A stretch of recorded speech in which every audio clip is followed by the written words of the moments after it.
teach these two concepts. I say drastically decrease instant gratification. And those are the feel-good, pleasurable things that we want to do right now, but they usually make our life worse in the long run. People don't usually want to accept that bit. So, everyone's got a vice that they think is absolutely fine. But for a lot of young guys, it's porn, it's video games, it's drugs, it's scrolling on TikTok and Instagram and everything. It feels kind of pleasurable right now. It feels easy, but it does make your life ruin. Like even video games, that's the one I get the most hit back for. Even video games, every single time you play it, your life does get a little bit worse every single time because, if you went the extreme route, then your life is destroyed if you become a full-on video game addict. So you drastically reduce those bad habits, and then at the same time you drastically increase the delayed gratification activities, and those are the ones which are very uncomfortable and challenging and hard and difficult right now. But they make your life work better in the long term. So that's exercise, eating clean, meditating, having a good sleep schedule, studying, working hard, working on a business. So it's kind of common sense, obviously. It's don't do the bad things and do the good. But when I've explained it like this, people finally realize that makes so much sense. People wonder why they feel so depressed and why they feel like they're in such a rut.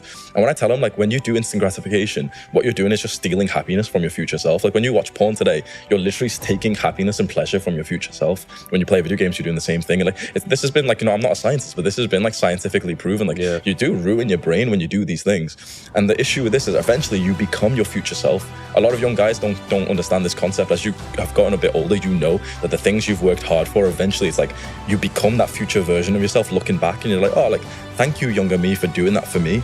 I didn't build this body, you didn't build yours. It was our younger selves who did it. So that gives us a sense of self-love because we did something for us today, even though we didn't get the rewards of it previously. And if you flip that around, the amount of guys and girls who are just stealing happiness from tomorrow and again and again and again and again. And then they become their future self and they hate themselves.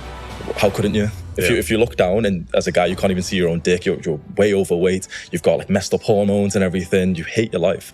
How could you not have this sense of depression and even suicidal thoughts when you just think of how much happiness your younger self just stole from you?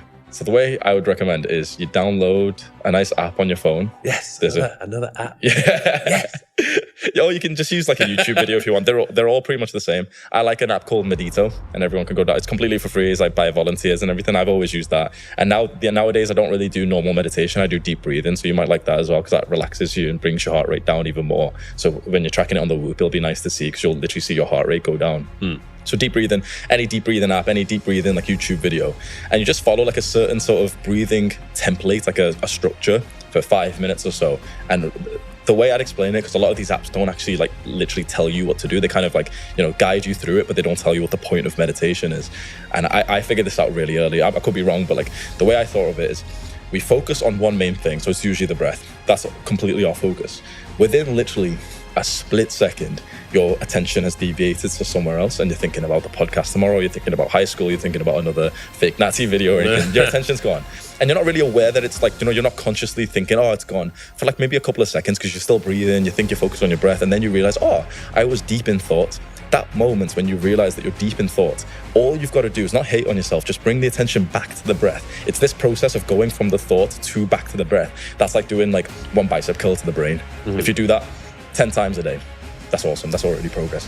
Once you get to the point of doing that maybe 100, 200 times a day, which, it's these micro moments, maybe it'll happen 10 seconds from now, maybe it'll happen when you go into the toilet later. I reckon a couple hundred times a day, you'll absolutely be passing out at nighttime. And things are different now as well. When you were young, no offense, it was a little while ago, but these days it's quite different. And the sort of quite evil brainwashing and conditioning, the poor advice that young men are getting in terms of girls, just tell her you're in love with her, just be a simp for her and stuff. So a lot of guys are falling for it these days and just doing what would come naturally from the movies they've been watching. Every guy's watched the movie where the girl is literally with the Chad, the jock, and he's focusing on football or something, and the girl feels really upset, and the little nerdy skinny guy is obsessively thinking about her. He's got pictures of her on a wall, and eventually he wins her. And it kind of shows, okay, that this little weird guy eventually gets the girl, so they should quite be like him. And so we've got the rise of guys who are obsessing over girls who aren't even thinking about them. And this, in the real world, this doesn't actually work out well. In the real world, the girl is obsessing over the guy who's obsessing over something else. He's obsessing over his work or his fitness or something.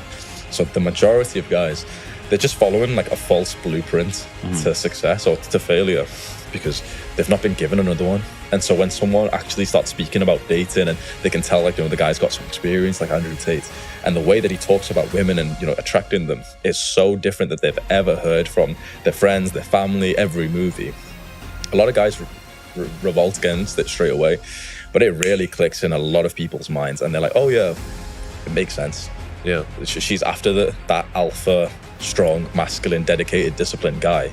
Why am I trying to still be like the little effeminate guy who's obsessed over it, instead of trying to be like that jock type personality?